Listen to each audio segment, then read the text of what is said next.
This week we're looking at MDG 3, Millennium Development Goal 3, which has to do with promoting gender equality and empowering women.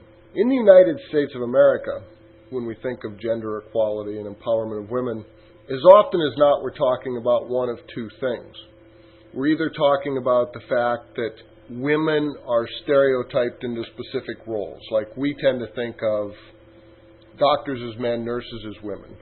At least certainly when I was growing up that was the case, and it's still that way to some degree. The second thing we tend to think about, and this is still a problem in many places and in many professions, is the fact that doing essentially the same job, women will make less money and have less opportunities for promotion within those jobs.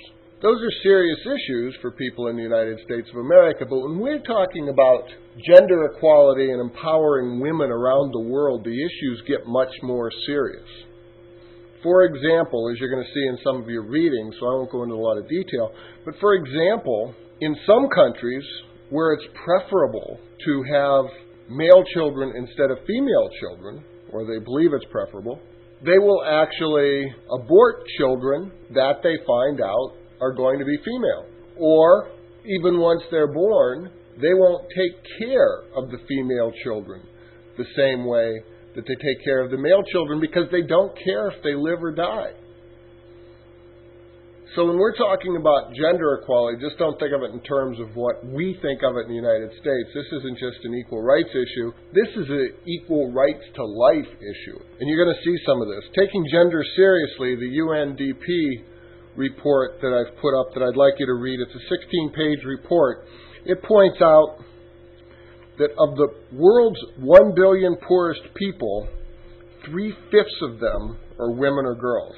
Of the 960 million adults in the world who cannot read, 2/3 of them are women. And it's not because they're dumber, but it's because their families won't send them to school. It's because their fathers don't think they need to learn to read. So this report, this UNDP report, is very interesting. There's some interesting anecdotes in there. There's some nice pictures.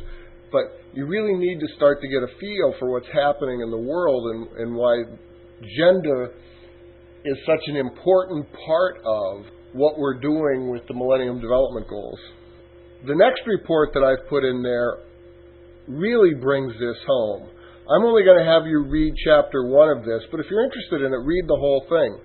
But chapter 1, and this report on the state of the world's children 2007, subtitled, Women and Children, the Double Dividend of Gender Equality. And the reason UNICEF did this on gender is that they point out that women's equality and at least equal access to resources tremendously affect the access to resources that their children have.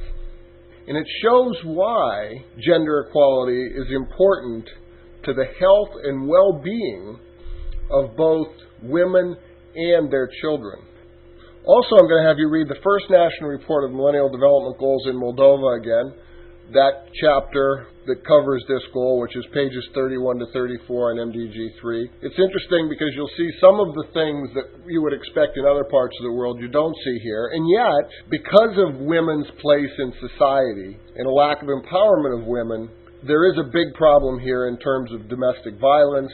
There's human trafficking issues relating to women. And so this report covers both successes and barriers to future successes. And I think you'll find that interesting. Of course, as part of this week's MDG 3, I've put up the background for the UNICEF, which is really the first reading, and then the UN's progress toward goal number 3, which we're going to be reading every week. What I've been trying to emphasize here now are the new and unusual readings that you'll be getting. Also the Oxfam goal poster and activities. And you really need to take some time to go through some of those activities. It gives you an idea and gets you thinking about how all of this works, not just at a level of theory, but how it affects children, how it affects women all around the world. So this is a really important Millennium Development Goal. And so I hope you take the time to do this, and I look forward to your comments in the forums.